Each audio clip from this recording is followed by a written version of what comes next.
नवरात्र अथवा नवरात्रि हिंदुओं का एक प्रमुख पर्व है। नवरात्र एक संस्कृत शब्द है जिसका अर्थ होता है 9 रातों का समय। इन 9 रातों और 10 दिनों के दौरान शक्ति देवी की पूजा की जाती है। साल में 4 बार नवरात्रि आते हैं: माघ, चैत्र, आषाढ़ और अश्विन। इनमें से माघ और आषाढ़ में आने वाले नवरात्रि को गुप्त नवरात्रि कहा जाता है। यह चंद्र आधारित हिंदू महीनों में चैत्र, माघ, आषाढ़ और अश्विन, क्वार, प्रतिपदा से नवमी तक मनाया जाता है।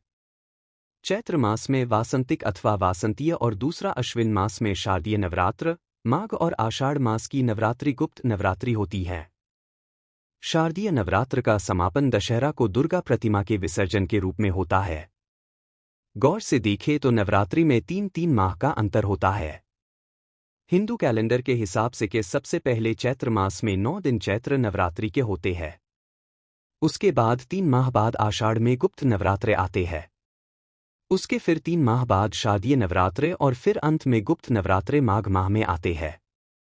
एक होती है शारदीय नवरात्रि और दूसरी चैत्री नवरात्रि। एक नवरात्रि रावण के मरने के पहले शुरू होती है। दशहरे को रावण मरता है और नवरात्रि पूरी हो जाती है।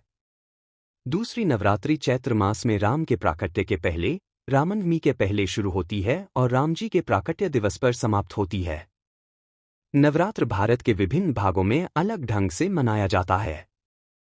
गुजरात में इस त्योहार को बड़े पैमाने से मनाया जाता है। गुजरात में नवरात्र समारोह डांडिया और गरबा खेलकर मनाया जाता है। यह पूरी रात भर चलता है। देवी के सम्मान में भक्ति प्रदर्शन के रूप में गरबा आरती से पहले किया जाता है और डांडिया समारोह उसके बाद।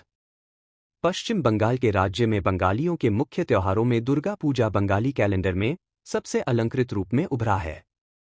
महत्व: नवरात्र उत्सव देवी अम्बा, विद्युत का प्रतिनिधित्व है। वसंत की शुरुआत और शरद ऋतु की शुरुआत जलवायु और सूरज के प्रभावों का महत्वपूर्ण संगम माना जाता है। ये 2 समय में मां दुर्गा की पूजा के लिए पवित्र अवसर माना जाता है। त्योहार की तिथियां चंद्र कैलेंडर के अनुसार निर्धारित होती हैं। नवरात्र पर्व मां दुर्गा की अवधारणा भक्ति और परमात्मा की शक्ति, उदात्त, परम रचनात्मक ऊर्जा की पूजा का सबसे शुभ और अनोखा अवधि माना जाता है। यह पूजा वैदिक युग से पहले प्रागैतिहासिक काल से चला आ रहा है। ऋषि के वैदिक युग के बाद से नवरात्र के दौरान की भक्ति प्रथाओं में से मुख्य रूप गायत्री साधना का है। नवरात्र में देवी के शक्तिपीठ और सिद्धपीठों पर भारी मेले लगते हैं। माता के सभी शक्तिपीठों का महत्व अलग अलग है, लेकिन माता का स्वरूप एक ही है। कहीं पर जम्मू कटरा के पास वैष्णो देवी बन जाती है, तो कहीं पर चामुंडा रूप में पूजी जाती है। बिलासपुर हिमाचल प्रदेश में नैना देवी नाम से माता के मेले लगते हैं, तो वहीं सहारनपुर में शाकुंभरी देवी के नाम से माता का भारी मेला लगता है। चौमासे में जो कार्य स्थगित किए गए होते हैं, उनके आरंभ के लिए साधन इसी दिन से जुटाए जाते हैं। क्षत्रियों का यह बहुत बड़ा पर्व है। इस दिन ब्राह्मण सरस्वती पूजन तथा क्षत्रिय शस्त्र पूजन आरंभ करते हैं। विजयादशमी या दशहरा एक राष्ट्रीय पर्व है, अर्थात आश्विन शुक्ल दशमी को सायंकाल तारा उदय होने के समय विजयकाल रहता है। यह सभी कार्यों को सिद्ध करता है। आश्विन शुक्ल दशमी पूर्व विद्या निषिद्ध, पर विद्या शुद्ध और श्रवण नक्षत्र युक्त सूर्योदय व्यापिनी सर्वश्रेष्ठ होती है। अपराह्न काल, श्रवण नक्षत्र तथा दशमी का प्रारंभ विजय यात्रा का मुहूर्त माना गया है। दुर्गा विसर्जन, अपराजिता पूजन, विजयप्रयाग, शमी पूजन तथा नवरात्र पारण इस पर्व के महान कर्म हैं। इस दिन संध्या के समय नीलकंठ पक्षी का दर्शन शुभ माना जाता है। क्षत्रिय राजपूतों इस दिन प्रातः स्नानादि नित्य कर्म से निवृत्त होकर संकल्प मंत्र लेते हैं। इसके पश्चात देवताओं, गुरुजन, अस्त्र शस्त्र, अश्व आदि के यथाविधि पूजन की परंपरा है। 4. नवरात्र के दौरान कुछ भक्त उपवास और प्रार्थना, स्वास्थ्य और समृद्धि के संरक्षण के लिए रखते हैं। नवरात्रि के 9वें दिन, जिसे नवमी कहते हैं, इस दिन 9 कन्याओं को घर में आमंत्रित कर उनकी पूजा की जाती है। कुछ लोग 8वें दिन यह पूजा करते हैं, जिसे अष्टमी कहा जाता है।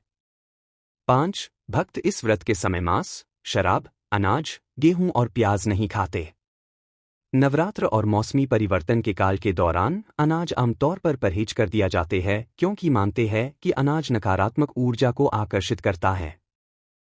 नवरात्र आत्मनिरीक्षण और शुद्धि का अवधि है और पारंपरिक रूप से नए उद्यम शुरू करने के लिए एक शुभ और धार्मिक समय है। त्रिनवरात्रि के प्रथम 3 दिन होते हैं माँ काली की उपासना के होते हैं, जिसमें अपने काले कर्मों की निवृत्ति के लिए जप किया जाता है। नवरात्रि के दूसरे 3 दिन लक्ष्मी की उपासना के होते हैं ताकि हम सफल संपदा के अधिकारी बने। आखिरी 3 दिन सरस्वती की उपासना के होते हैं ताकि हमारे जीवन में प्रज्ञा ज्ञान का अर्जन हो। उसके लिए सारस्वत्य मंत्र का जप और सूर्य नारायण का ध्यान करना चाहिए। ऐसी ही और वीडियो देखने के लिए हमारे चैनल को सब्सक्राइब करें और वीडियो को लाइक करें, कमेंट करें और शेयर करें। Thanks for watching video.